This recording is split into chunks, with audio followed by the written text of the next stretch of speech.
Good afternoon. My name is Andrew Woods, and I'm the Senior Curator at the Yorkshire Museum. Welcome to the second of our expert lectures, which coincide with the museum's exhibition, The Rydale Hoard, A Roman Mystery. The purpose of these talks is to offer some deeper context for some of the themes and ideas in the exhibition, and I'm thrilled that today's speaker is Dr. Owen Humphreys from Mola. Before we get to Owen's talk, I just want to say that the Rydale Hoard exhibition is on display at the Yorkshire Museum at the moment, and it places the rather fantastic Rydale Roman Hoard on display for the very first time, contextualising it with some of the outstanding Roman objects from other parts of the Yorkshire Museum's collection. If you wish to see it, then you can find some tickets on our website, and the exhibition is open until spring 2023. Two little bits of housekeeping for today's talk. The first is that this is being streamed live across YouTube and Facebook. You can ask questions of our speaker in the comments box on either platform at any point during the course of the talk. And then I will take those questions and ask them of Owen at the end of the talk. So please do add them again during the course of the talk. The second is that the talk will be available to view again after the fact today. And that'll be on our YouTube channel. So if you've enjoyed the talk today, please do tell a friend about it and direct them at the link. So then, admin aside, I am delighted to welcome Dr. Owen Humphreys today. Owen is a senior registered find specialist for Mola, and he works in London identifying and analysing finds from across London and the southeast. Owen's specialism is in Roman craft and ironwork, and particularly Roman tools. He's published extensively on these, including in his rather fantastic book, London's Roman Tools, Craft, Agriculture and Experience in an Ancient City. And I would heartily encourage you all to check that out. Today, Owen will be bringing that expertise to us with a paper entitled Metals, Making and Magic, the Smith in Roman Britain. Over to you, Owen. Thank you very much, Andrew. Okay, can you see that? Yes. Excellent. Let's get underway. This isn't going to be a paper, it's going to be a talk. It's nothing so formal as that. And because we're all friends here and because we're in this informal setting here in York, I'm going to start off with a bit list, and I'm here to talk about Roman finds.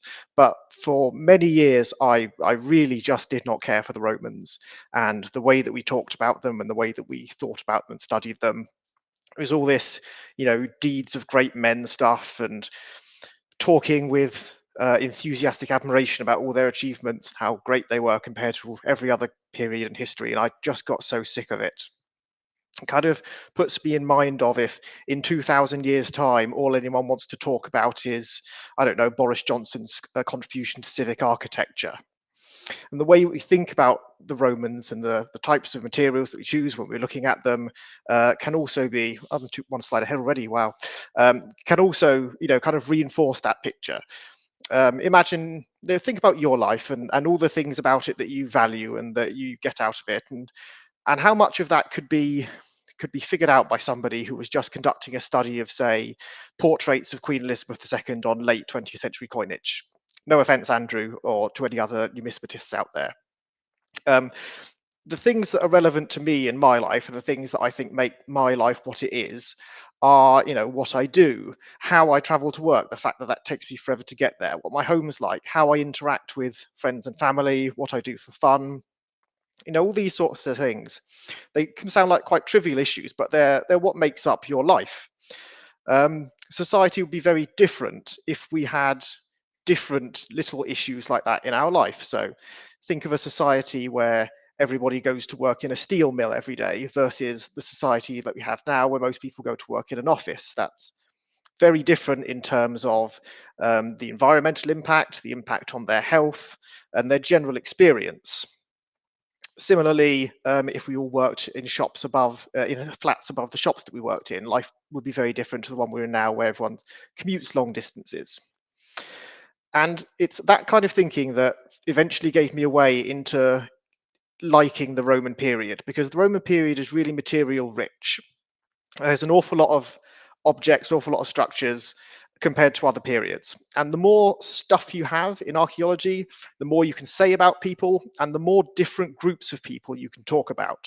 So rather than just having to talk about kings and princes and emperors and all that, we can have the opportunity to study people and what they do in their everyday life. And that's what studying the tools from London for my PhD allowed me to do. When I got that project, I didn't like Romans at the start of it. By the end of it, I'm quite invested. So because this series is organised around the Rydale Hoard, I'm wanting to talk to you here today about metalworkers in Roman society. What can we say about them as people? What can we say about what their lives were like? Working people can be very ephemeral in the archaeological record, or quite elusive perhaps. If you think that everybody in the past would have had a physical trade where they got up and physically did something every day, yet we don't have any books or biographies written of these people. It's not so much that there are gaps in our knowledge of these people from a historical perspective. It's more that our full understanding of them is this gaping chasm of ignorance with just a few stepping stones placed over it. The Roman period is the first time in Britain that we have any written records, but all of the references to Britain in classical texts fit in a really slim volume, almost like a pamphlet. And across the whole Roman Empire, I'm not aware of there being any substantial texts written by metalworkers, or even really in that much detail about metalworkers.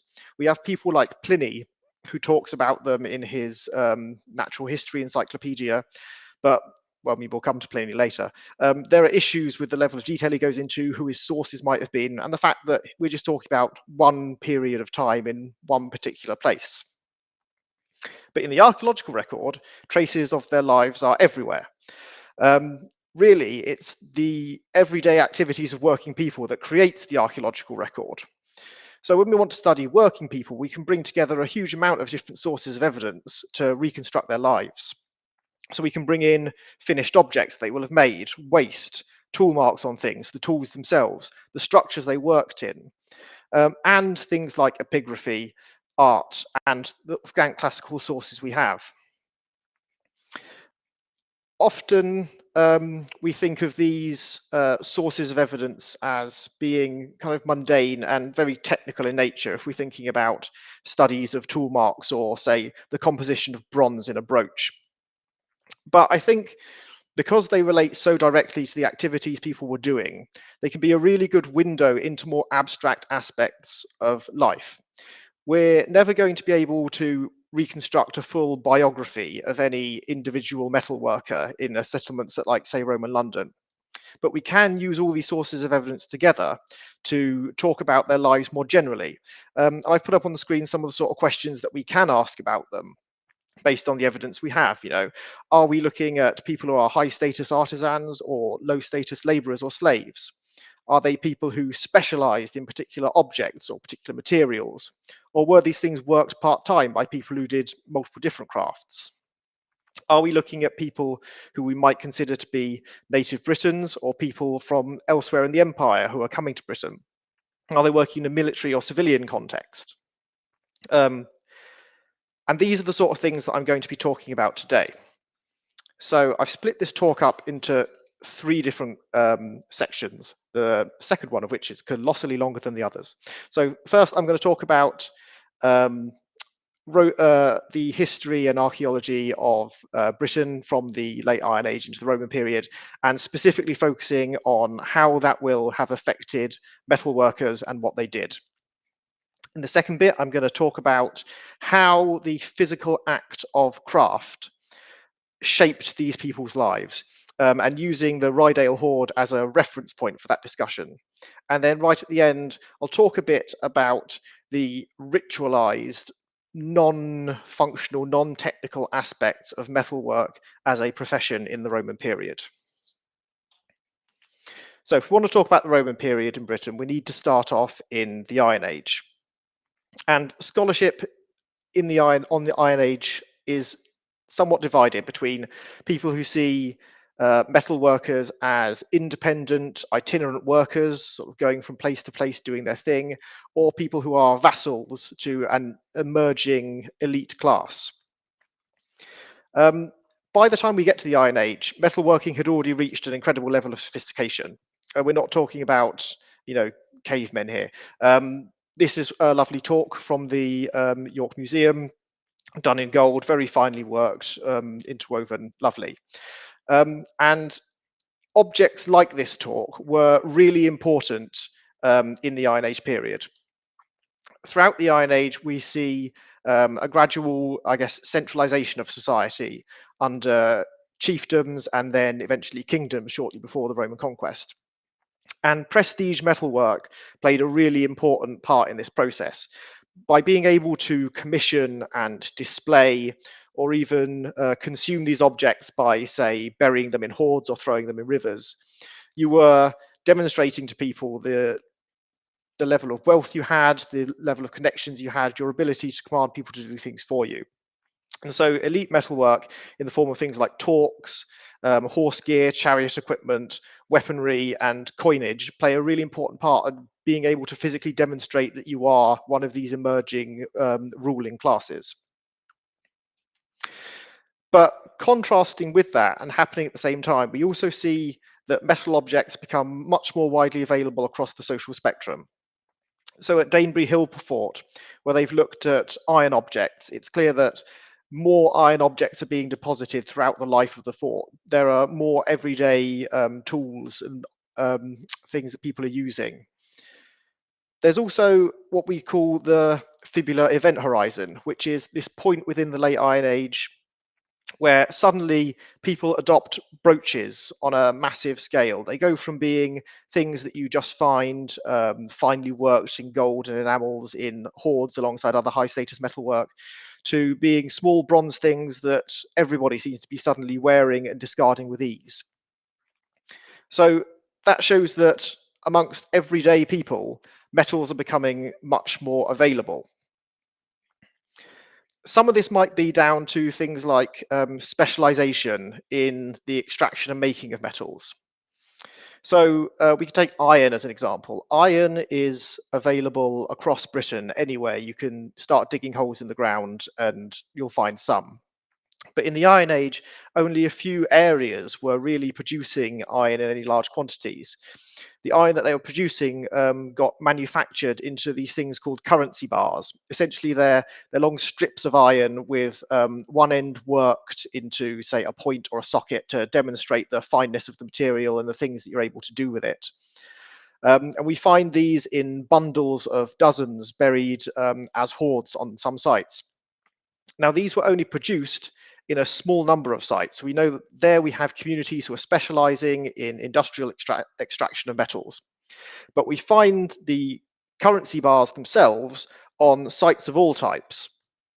And this might be part of a more long-term process of decentralization of metalwork that's been taking place since the Bronze Age. Essentially, the theory is that in the Bronze Age, metalworking was highly controlled by elites. A lot of the hoards we find of objects are on elite settlements. And then by the time you get to the Iron Age, whilst the making of metals might be highly specialized, the products that they churn out, these currency bars, were really widely distributed. You find them on settlements of all types. So anyone had access to the ability to make things out of iron.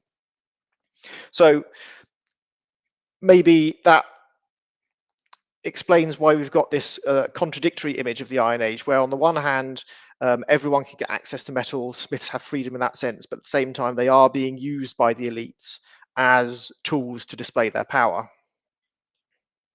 One of the other things that gets talked about a lot in relation to Iron Age metalwork is its magical or alchemical properties. This relates both to the art of metalworking itself, which I'll return to at the end of this talk, and also the metal objects that you get at the end as a result of that metalworking.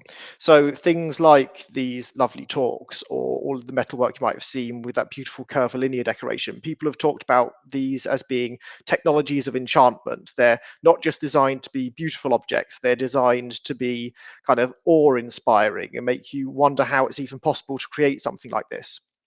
And that's tied in with the use of prestige metalwork as a way of legitimizing power, sort of showing that you're able to create works of art that people couldn't even conceive of beforehand. But it's also potentially a factor in how people would have thought of metalworkers. And we see this manifested in the archaeological record as well, with things like hoards of metalworking tools. There's a hoard at a place called Garton Slack, where a number of smith's tools were buried in a pit underneath a deposit of charred grain. And that appears to be some sort of ritual linking iron working with fertility. There's other ones like Waltham Abbey, where several destroyed metalworking tools were buried in a box in a riverbank on a tributary of the Thames. We'll come back to this idea of metalworking as a magical process later. I think another thing to underline about the Iron Age is that it's not just a homogeneous prehistoric blob that happens before interesting things start going on in the Roman period. In 55 and 54 BC, Julius Caesar has finished conquering Gaul and he launches a couple of invasions into Britain. They don't stick, he doesn't conquer the whole province, but that brings especially the southern kingdoms of the British Iron Age into the Roman orbit. And it means that with setting up of client kingdoms and new trade networks, we get a disruption of the previous production mechanisms and supply mechanisms that were going on in the Iron Age prior to that. And this is starting 100 years before the eventual Roman invasion. So the society that is encountered by the incoming Romans has already been shaped by Roman contact before the invasion takes place. With the Roman invasion, it's 90 years after Julius Caesar had his go. Claudius comes up with some cockamamie excuse of rescuing a local client king and starts to invade the country. And this is, first of all, a very gradual process. So it takes decades. And arguably, if we've already heard, was been going on for about 90 years before that. And this invasion also affects different parts of the country in different ways. So if you're in one of the southern kingdoms that already has a close client relationship with Rome, you might see a lot of continuity going into the early Roman period, essentially local elites taking on Roman regalia and titles, but maintaining their place in society. The lay of the land and the settlement network staying quite consistent over that time. Whereas if you're somewhere like, say, the north of England, which was very heavily militarized with new networks of forts imposed, structures like eventually Hadrian's Wall and the barriers on the northern frontier, we're talking about dramatic changes to people's way of life and the imposition of new types of power on top of them. For our purposes, one of the main effects of the Roman conquest is a massive increase in the scale of production and consumption of metal items. So I said before that this was a process that had already begun before the invasion with earlier Roman contact, so happening in the late Iron Age, but really the change in Roman sites versus Iron Age sites when you excavate them is night and day. You will have dozens of small finds coming off of Roman sites compared to maybe one or two on a really nice Iron Age site. There are new types of objects coming in, like brooches and hairpins and styline strigils for people to use in dress and personal hygiene and writing and all that stuff. But even at a really basic level, the number of iron nails you'll find on a Roman site is colossally higher than what you'll find on an Iron Age site. So even something like putting up a timber building changes dramatically in this period. Paleo-environmental studies have shown that levels of pollution in the atmosphere at this time were as high as they got in Europe until the Industrial Revolution during the Roman period, particularly the early Roman period, because of the amount of metalworking that was going on. But again, this is not the sort of thing that happens everywhere. It's not the same sort of thing that happens all at once. And there's a lot of room for continuity and negotiation within these processes. So here on screen, I've got this picture of a lovely dragonesque style brooch that's also in the York Museum. And this is a type of object that you only find in the Roman period, and it's part of this material surge we see with suddenly everybody having much more disposable metal to display. But in terms of the style of the object, its curvilinear zoomorphic form, and its abstract enamel decoration, it's got a lot in common with previous Iron Age traditions. So we're seeing that people are already starting to negotiate things. It's not just a Roman conquest that happens and that changes everything. It's also not the case that the Roman period it comes in at 43, stays until 410, and everything's the same over the whole period in between. There's a lot of change in the Roman period. We can particularly see differences between the early Roman period, where we have this big influx of new materials and new object types, versus the late Roman period, where we see things like a lot of the urban settlements that were begun at the start of the Roman period go into decline. And in terms of metalwork, we see a big decline in production and a big increase in the amount of recycling that's going on. So we're talking about a very complex and changeable situation.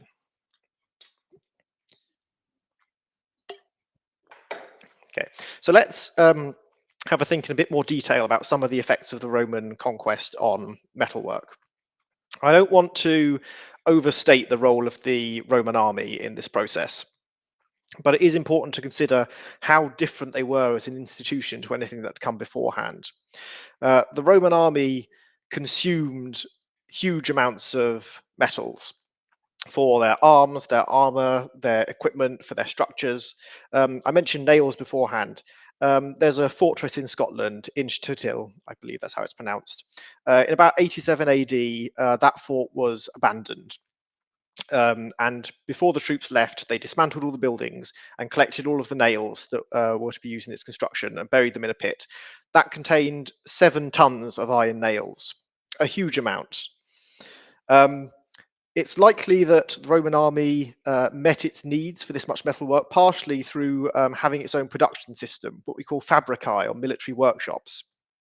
And these would be workshops established in forts where you'd have what are referred to in documents as immunes, so soldiers who were immune from regular service because they had some sort of craft skill, and they would manage lower skilled men from the broader ranks of the military. So there's a tablet from Vindolanda which records 343 men working, not necessarily just in metalwork, but 343 men working at that fort in the fabricae on one day. And there's a 2nd or 3rd century papyrus document from Egypt, which records a workforce that was made of immunes, what it calls cohortales, so presumably auxiliary soldiers, but also camp servants and possibly even civilians working under guard. And that's quite an interesting melting pot of different people. If you think especially that the body of Roman soldiers will have been drawn from people from all over the empire to start with, if you've got somebody commanding a fabrica who's, say, from Syria, they learned metalcraft there, they're then coming here and they're teaching that craft to a group of people from other parts of the empire and local civilians. So the extent to which military and civilian craft overlapped is unknown, but potentially quite broad. It's notable that most of what we would consider to be Celtic art, we actually find in the Roman period, things like those dragoness brooches that I was talking about before. And particularly on early Roman military sites, you'll find things like Roman military equipment that's been decorated in a native style with engraving or enameling. So we're talking about an extremely, what you might call, Romanized site with potentially a British metalworker on there making a Roman artifact with British style decoration. So rather than seeing the military as this force that comes in and imposes Romanization on Britain, we've got a really diverse community, and that's manifested in how they work metals. One of the other things to bear in mind about the conquest of the military is that extraction of metals from Britain was one of the stated aims of the conquest. It was one of the things they thought they would gain from coming into Britain. And we know that the army was involved in mineral extraction, particularly at the start of the Roman period. So at Dolaucothi in Carmarthenshire, the only gold mine of the period that we know of in this country, there were soldiers coming over from Spain and using the same hydraulic excavation techniques that they use there to extract gold. And that was a huge scale operation, likely involving large numbers of slaves in the labor force. In the Mendips, they were mining lead and silver. A place called Charterhouse, they found a small fort was established near to pre-existing lead silver mines only 6 years after the invasion. But there, things stayed at a relatively small level. It looks like they couldn't get as much silver as they wanted out of it. And all of the evidence points to the site being worked by quite a well-fed military workforce.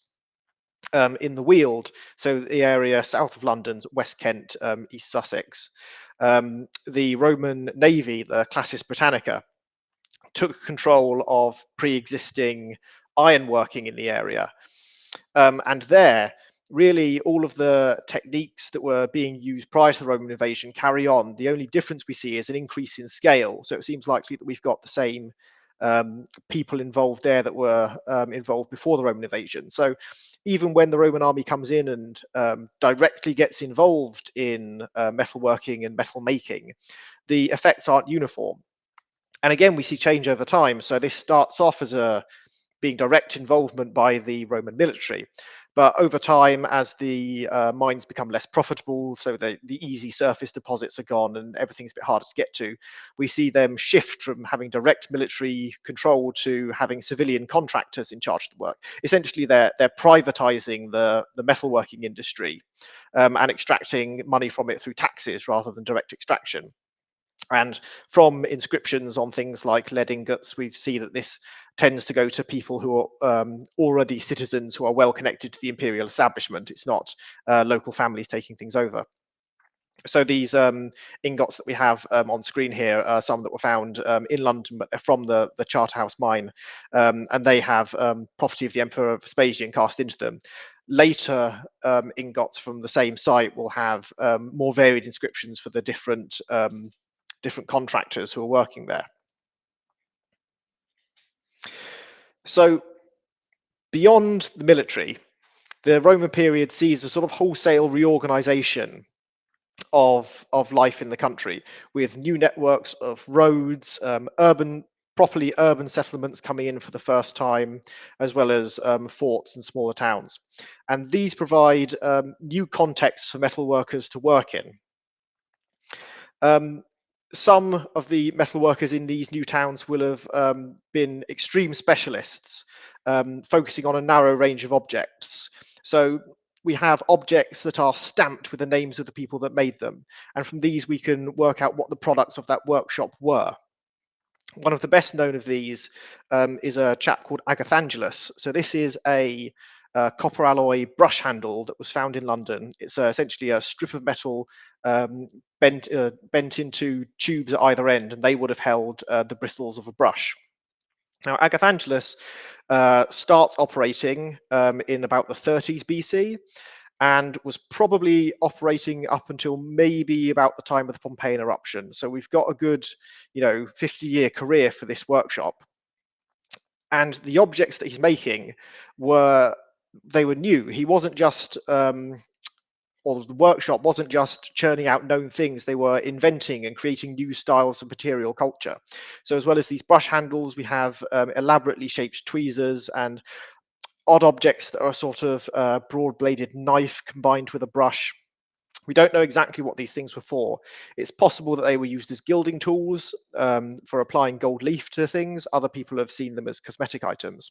But either way, it shows that there's a space for people to set themselves up, sell things to a wide market. This was found in London. We've also found their stuff in Germany and Spain, and the workshop itself was probably based in southern France. So people are able to exploit this new network to sell their products. We have other names on metal objects from London, and some of these are names that we would expect to be had by a freedman or a slave. So The fact that they're stamping their products indicates that they've risen to the point that they're owning workshops. So we can say that we've had a very mixed community working in these towns, including citizens all the way down to slaves who are able to set up businesses.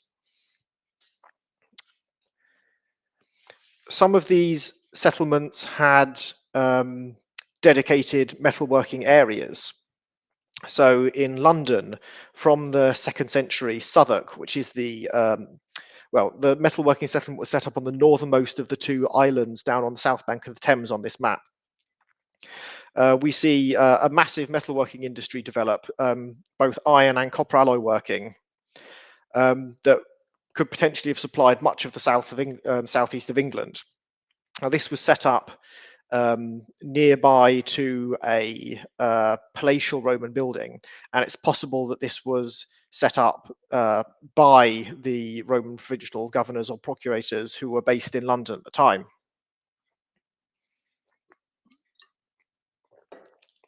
And the question of official oversight comes into when we think about how independent these people were in setting up in towns. So this metalworking zone might have been set up by the imperial procurator. We have things like this stamp, which was also found in London.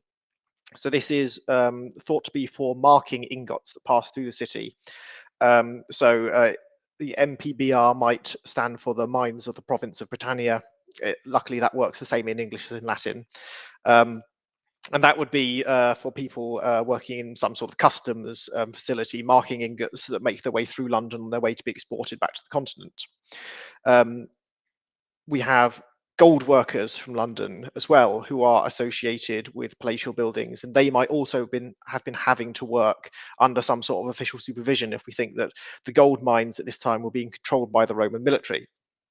But at the same time, people have the opportunity to create some sort of civic society for themselves in these situations.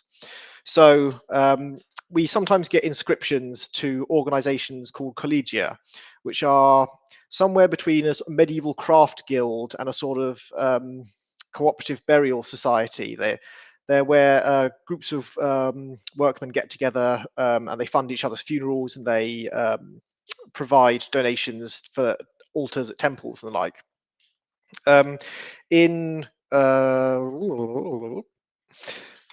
We don't have much evidence for this in Britain, though. So in Gaul and Italy, you can find inscriptions set up by really niche craft organizations. So things like silver polishers, or just vase makers. In Britain, in Chichester, we've got an inscription to a Collegium Fabrorum, which might be an armourers guild. No, sorry, which might be a craft workers guild, but not entirely certain. And there's another one from Bath to a Collegio Fabricensium, which might be an armourers guild. But again, these are disputed. We don't find any of them in London, despite it being the biggest settlement, despite it having this known metalworking area. You can ask why that might be. Is it just because people in Britain never picked up what we might call the epigraphic habit? So they just didn't think that inscriptions were something worth investing in. And it's true that most of the inscriptions we have from this country are from military sites. Or is it because that civic society never really grew up because of the official control that was present in this heavily colonialized setting? In either case, towns weren't the only places where metalworking was going on in the Roman period.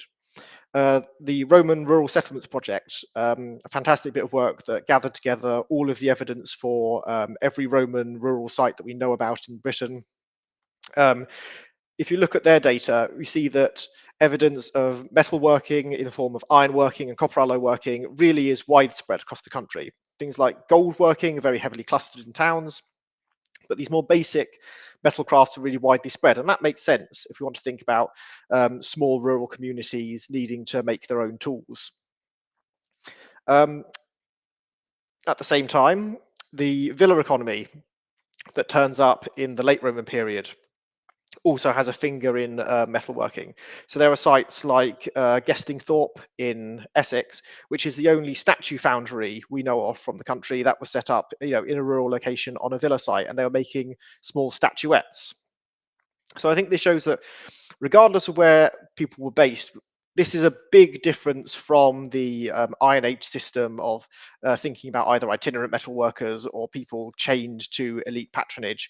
There's a market network that people are able to tap into from multiple locations, but still with their individual choice and agency limited by the colonial system that they're working under. So that's the historical background. I want to now talk about what they were physically doing, how metalcraft in the Roman period worked, and how that will have shaped the lives of the people who are undertaking it. So here's an image that I'm going to keep coming back to throughout this presentation. This is a tombstone, again in the York Museum, of a blacksmith. And the way he's depicted is very standard for the Roman period.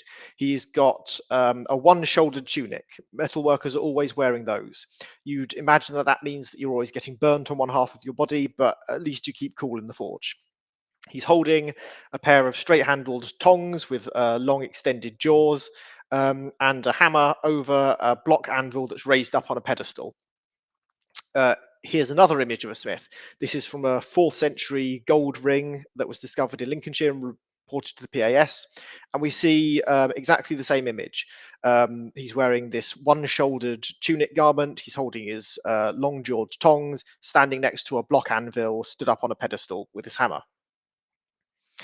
The problem with these images, and obviously they're not the only source of evidence we're going to go on, but the problem with them is that they're formulaic, standardized depictions that people can look at and go, oh yes, that is a metal worker. They don't give us any detail really about these people and what they did.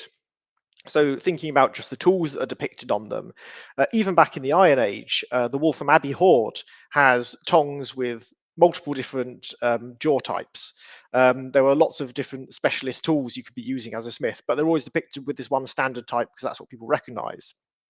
And thinking about the way he's standing there upright next to that block anvil, the metalworking site at Southwark had over 50 hearths at it. All of them were built at ground level, essentially pits, sometimes partially roofed with clay, where people would do their metalworking. And that's the same sort of thing we see in the Iron Age. Although it's likely that in this case, the settlement might have been founded by people working in a, say, Gallic Iron Age style who'd come over to London. But this sort of pose where you're doing your metalworking down at ground level, hunched over the anvil, it's very different to the even just the look of the standard image of the metalworker stood up next to this raised block anvil on a plinth, what we might think of as the Roman model of metalworker.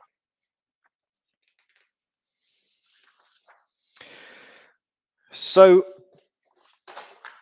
when we're thinking about what these people actually did, how does it tie into this mass influx of new material that we see? Do we see a big change in the techniques of production in the Roman period?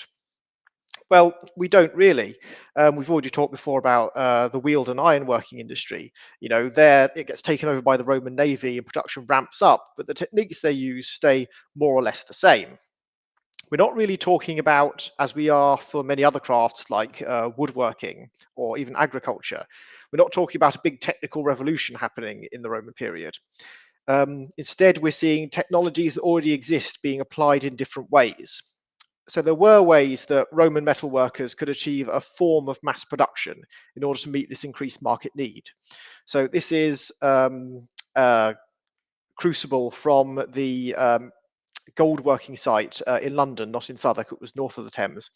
And around the rim of it, where it was sealed with clay, what we call luting, it's had impressed into it all the way around this image of a boar and a lion facing each other.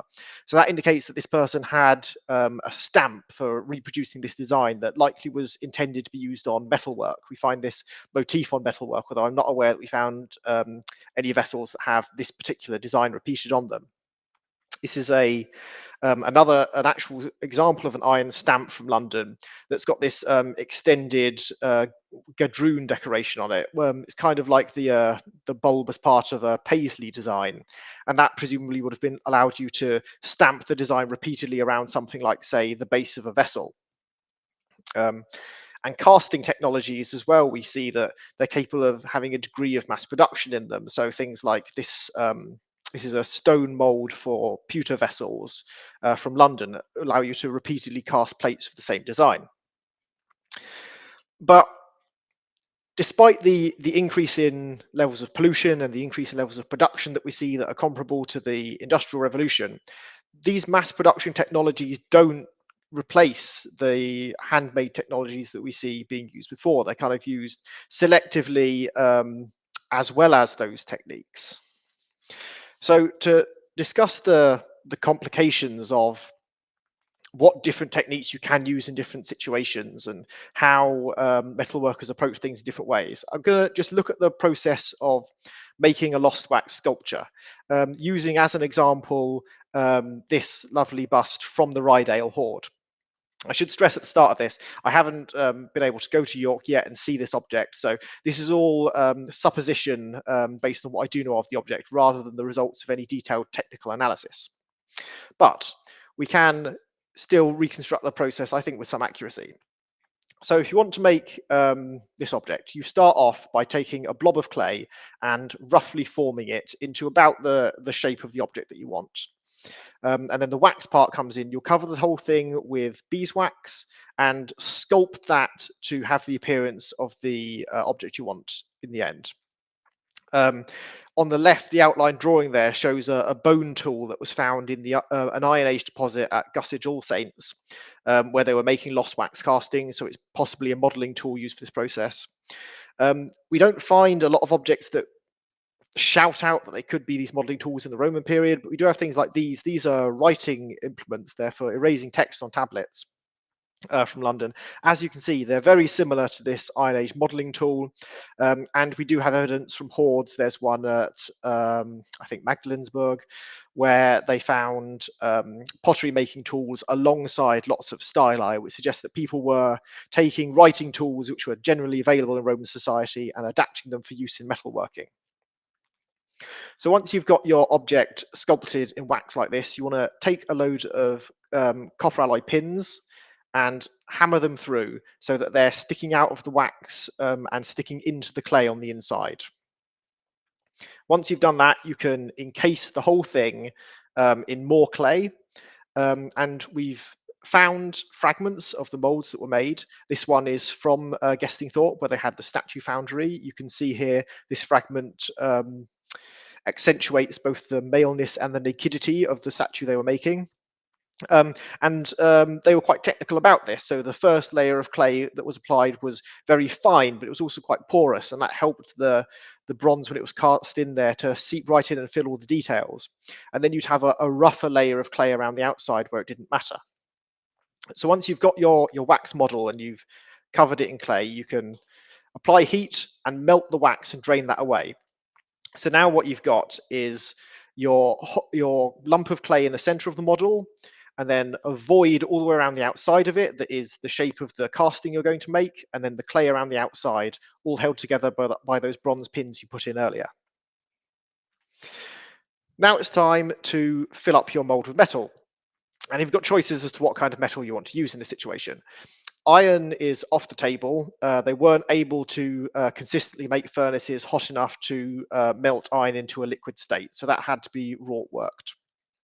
If you're feeling very fancy, you could go for precious metals, so gold or silver. And indeed, if you look in Pliny, he has a list of his favorite gold sculptures that he's seen in temples around the Mediterranean. But more than likely, you're going to be going for copper alloys. And copper alloys are very interesting because you can alloy different amounts of lead and zinc and tin into your copper in order to give different properties. These are some of the recipes that Pliny gives for metals for different purposes. Now, again, remember, Pliny wasn't a metalworker himself. He was an encyclopedist. He would have got this information from someone. And it's not entirely clear to us reading this exactly what he means by everything. So it refers to, in all these recipes, a certain quantity of Spanish silver lead.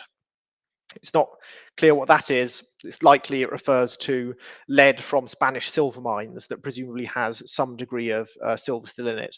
The lead ingots that we find in Britain are often incompletely separated, so there still be some silver in them.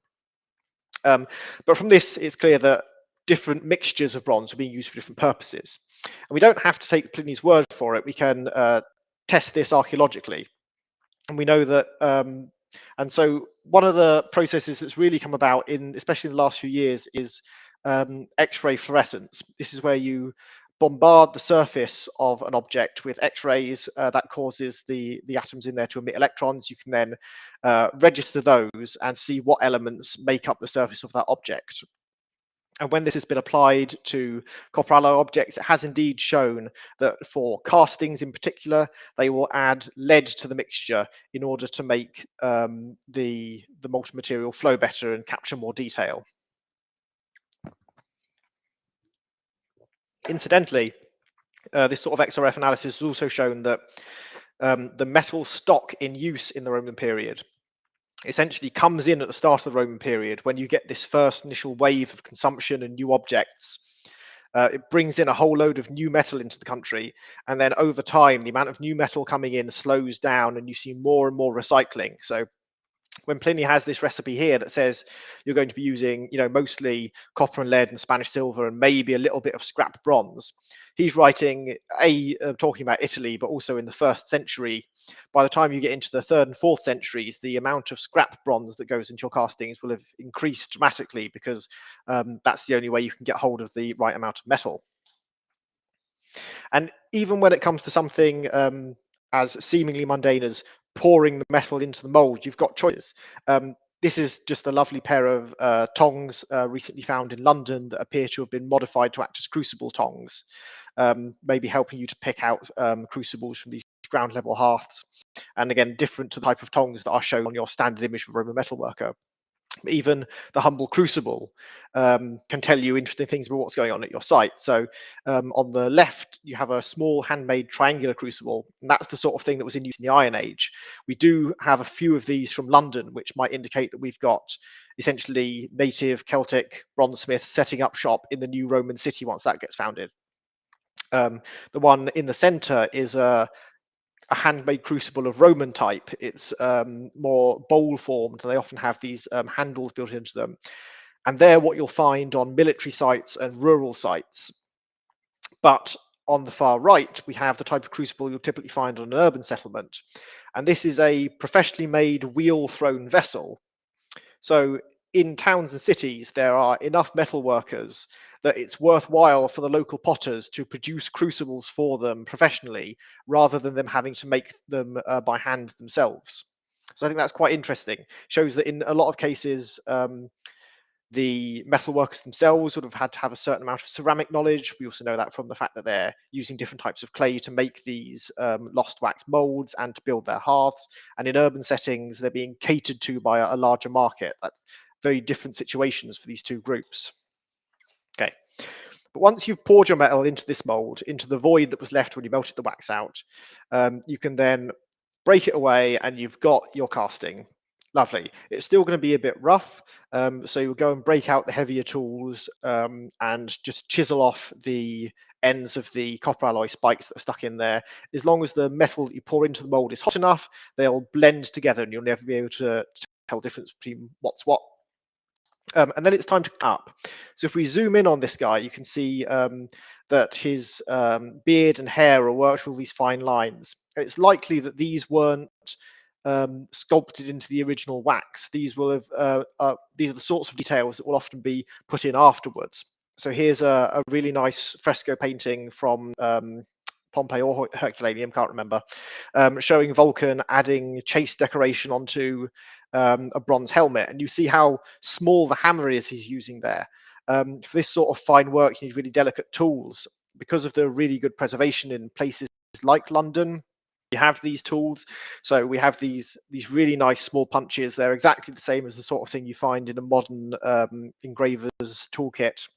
And really charmingly, some of them, like the one on the far left there, have notches cut into the ends of the handles. So that's when you have them stored upright in pots or in holes drilled into a block of wood, you'd be able to easily recognize which tool is which. I mentioned how small the tools Vulcan was using in that one.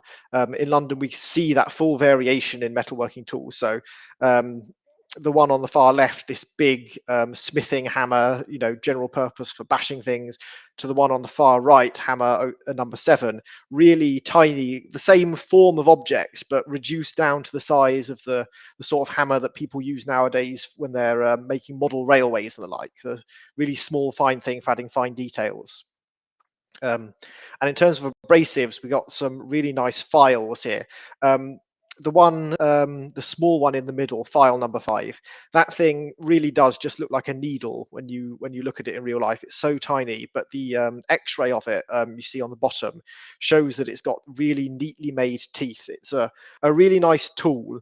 It will be used for really fine work, but it also is a piece of fine work in itself. It's been made so finely by the Roman blacksmith who made that.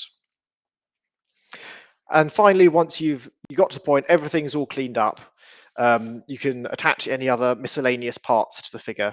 In this case, the back was attached to it by riveting, but soldering was also common. We've got some lovely soldering irons from London. And solder itself, believe it or not, is quite interesting to me, because some of the lead ingots that we find appear to be pre-mixed with different materials in order to make a good soldering material. So I think the world in which you acquire, some lead, some copper, whatever, to mix together to make your own solder is very different to one where you can go down to the market and buy, imported all the way from the mine, a block of pre-mixed stuff. I think that's quite interesting. And again, it's part of this metalworking being integrated into the broader trade networks in Roman Britain. It's no longer you're demonstrating how elite you are by bringing together all these materials and getting your metalworker to make a nice torque. It's the metalworkers are able to source all these ready-made parts from across the marketplace, the solders and the crucibles, etc. One thing you'll notice about this little statuette is that the eyes are hollow and staring at you. This one from Steen in Northamptonshire is actually really strikingly similar to the Rydale one. If you look especially at the shape of the nose and the eyes, the fact that it's got the eyebrows are molded in, but they're smooth, they haven't got any hair on them, and then the hair done with this chiseled linear effect. Really nice. This one has got blue glass for its eyes. Glass itself is a really interesting material in the Roman period. You can make glass anywhere, but for some reason they imported all of it from Egypt, where they were making massive quantities of it by the ton. And a lot of metal workers in Roman Britain would have had some knowledge of glass working as well. Enamelling, which was big in the British Iron Age, continues really strongly throughout the Roman period. Britain is basically the only place that makes enameled vessels in the Roman period. And so it's possible that the people making this statue were actually quite familiar with glass as a material when it came to putting the eyes in this statue. Okay, just checking the time. We've got enough time to talk about magic. So that's the process of metalwork. I think it shows how there are non-functional aspects of it that tell you about the person. So what type of crucible you use tells you about what type of metalwork you've got, but also various aspects of the complicated nature of the objects involving multiple alloys and different materials like glass tell us about the people and the sorts of work they would have done, the sorts of people they would have interacted with. Magic. I mentioned at the start of this talk that in the Iron Age, people talk about smiths as being in some way mystical, having magical properties, that the objects they make are somehow supernatural.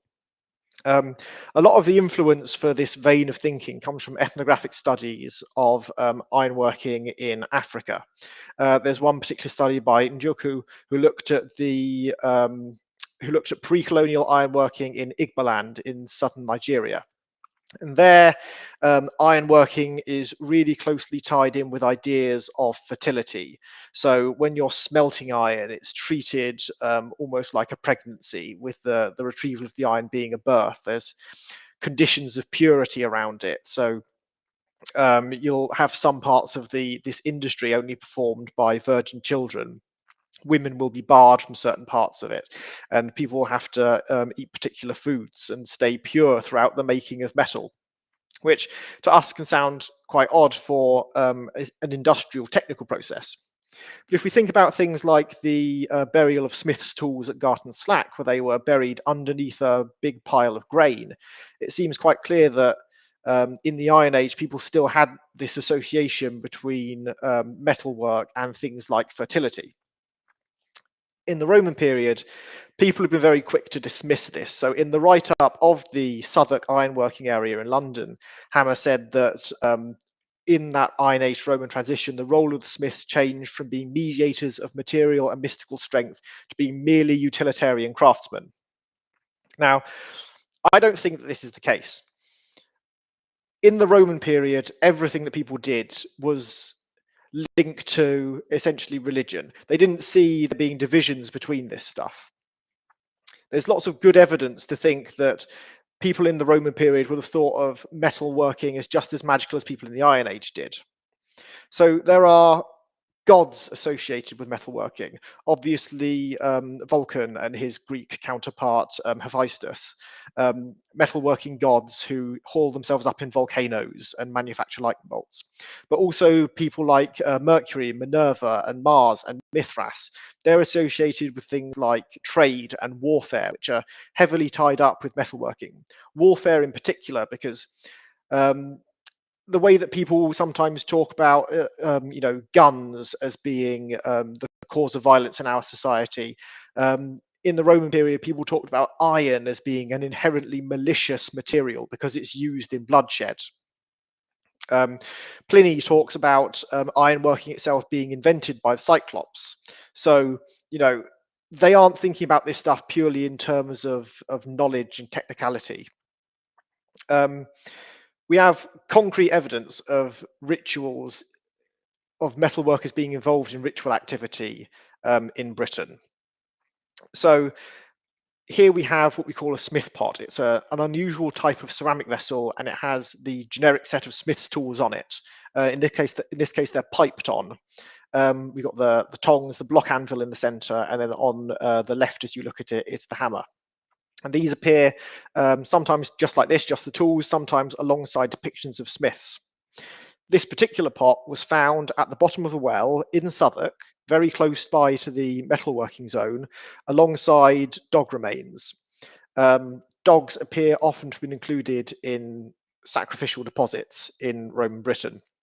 There's another burial at Chester Street of a smith pot, also with dog remains.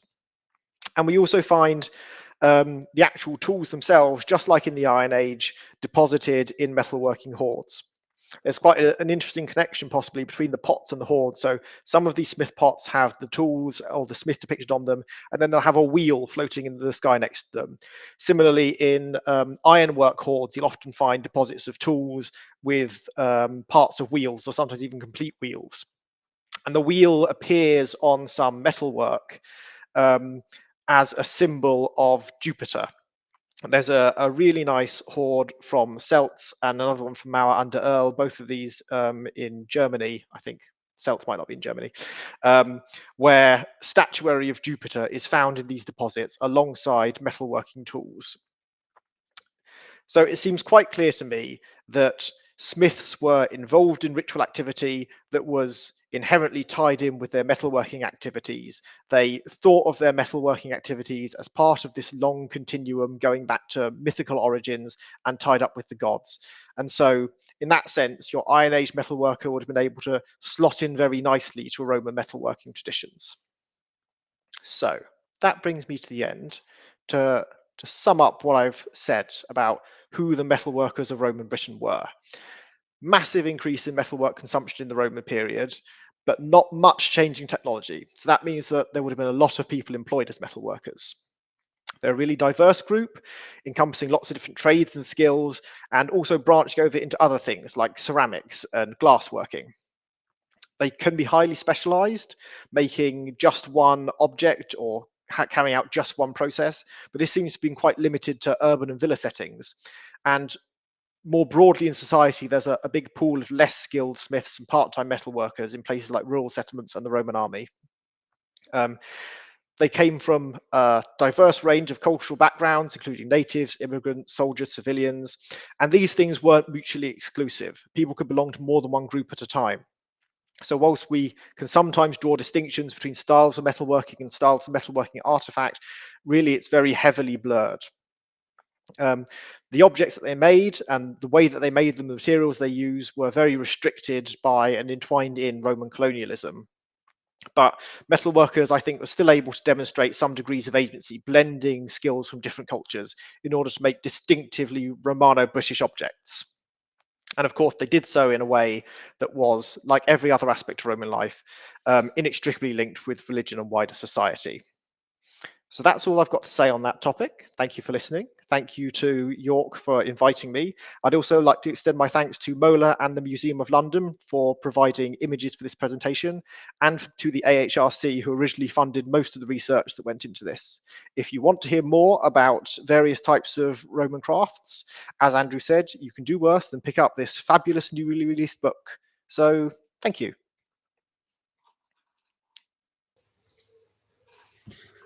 Thank you very much, Owen. That was absolutely fantastic. I've learned a huge amount, and I guess just really amazing to see the people behind some of these fantastic objects that sit in the collection and behind glass in the museum, and to really sort of brought the craft people to life through that talk. So thank you for that. I'll just prompt people to say that if there are any questions, please pop them into the chat, either on Facebook or on YouTube, and we will. I'll field some of those and ask Owen some questions in the next few minutes. And I can see we've had one question so far from Adam Parker, which is there any evidence, archaeological, literal, or circumstantial, for women metalworkers in Roman Britain? Is the limited iconography only featuring beardy men? Hi there, Adam. Yeah, so this is actually something that got picked up in the editing stages of when I was writing my book. Various different reviewers either said you should use gender neutral language or you should definitely not use gender neutral language throughout because all of our evidence is so heavily weighted in favor of men. I'm not aware of any image depicting female metalworkers in the Roman world, certainly not in Roman Britain.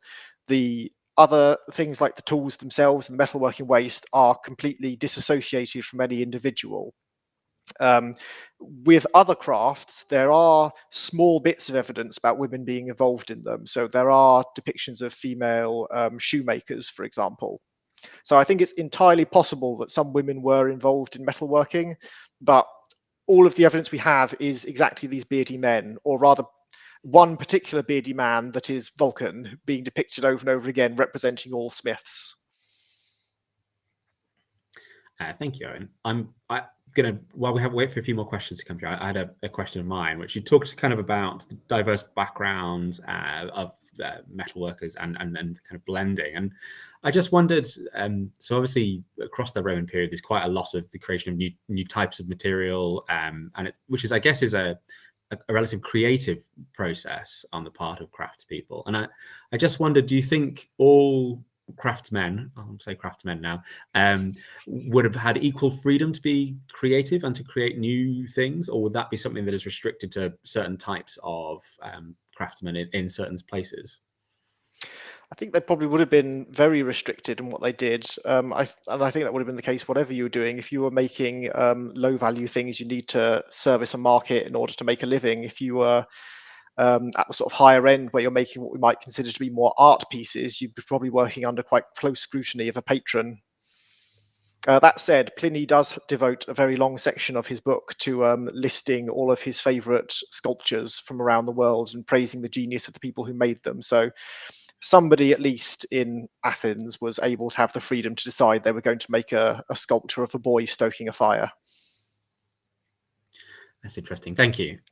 There's a question from Liz Pierce, just following on from the previous question about evidence for female metal workers, which is, are you aware that there's a Stanic, an adult female, was buried there with metalworking tools? Is that? No, I'm not aware of that. I presume that would be Iron Age date. We don't get very many burials with tools in the Roman period at all. I'm aware of a small number of people buried with woodworking tools. And incidentally, that also includes women buried with woodworking tools. So definitely send me a reference to that. I'd be interested to look it up. Yeah, that was from Liz Pierce, and she also asked a question earlier about would the talk be recorded and will it go on YouTube? And the answer to that question is yes, it will. That will be available from tomorrow or so onwards. A question, I guess, was just to pull it on. You talked about kind of market needs a few times, Owen, and the question I had was really, do you think that massive expansion in the consumption of metalwork, particularly in the early to mid-Roman period, is driven by a market need, or do you think it is technological changes and I guess the greater availability of metalwork just make it is more available and thus more people use it? Do you think it is genuinely a kind of a market to things? I think the issue of whether or not Roman Britain worked on any sort of capitalist market principles is a really big one that I'm not necessarily qualified to answer. What we're talking about is a large scale, military invasion with all the accompanying retinues of people coming along with that. So you could see it as being entirely, the product of a movement of that many people bringing with them a lifestyle that they're already used to in the Mediterranean into Britain.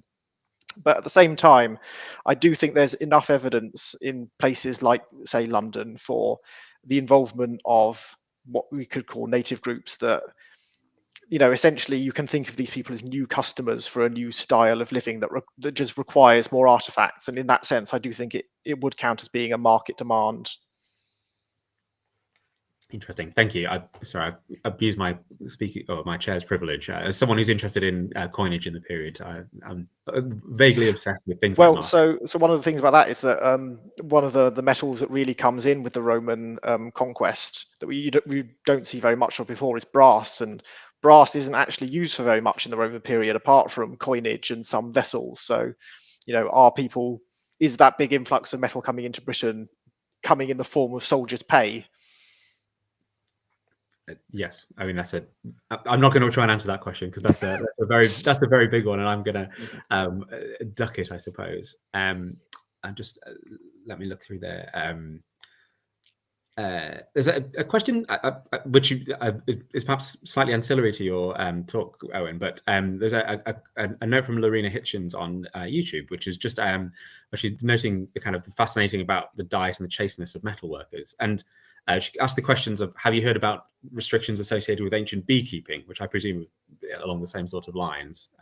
Is that something you feel comfortable answering or not? I know absolutely nothing about ancient beekeeping, but I can say that those sorts of ritual prescriptions did affect Roman craft life, at least if you believe Pliny, because he talks about there being particular phases of the moon that it's auspicious to harvest timber under. Thank you. We have a question from Julie on Facebook, which is, why do you think enameling and glassworking remain such distinctly regional products? I'm afraid I just don't know the answer to that one. All I can say is that it's a continuation of what was going on beforehand. I don't know enough about the Iron Age Roman transition in the rest of the empire to say why it stuck on in Britain but not elsewhere, I'm afraid. That's okay. I think this breadth of the questions highlight how interesting a talk you have offered us, Owen, and how it has opened up in the minds of our various viewers some quite interesting avenues of questioning and I guess just new light on the period in many ways. So I'm just going to maybe at this moment in time say thank you very much for your talk, and we'll bring the questions to a close there. I just very quickly say that we have our next talk on the 18th of August, when Lucy Crichton will be delivering a short talk about Roman emperors in York at 5:15 p.m. And the next of our expert talks will be on the 29th of September at 4:30 p.m, when Professor Martin Millett will be speaking about the context of the Rydale Horde in Roman Britain. You can find details of those talks and reminders about them on our website. And so I guess the last thing to say is to say thank you very much to Owen. I will ask you all to clap at home on Facebook or YouTube, wherever you are. And the comments and the questions that have come through highlight how much people have enjoyed it. And a number of people have said, thank you very much for the talk. So I will take that and say, thank you, Owen, for what was an absolutely fascinating talk. Thank you very Thank much. you for inviting me. Our pleasure to have you.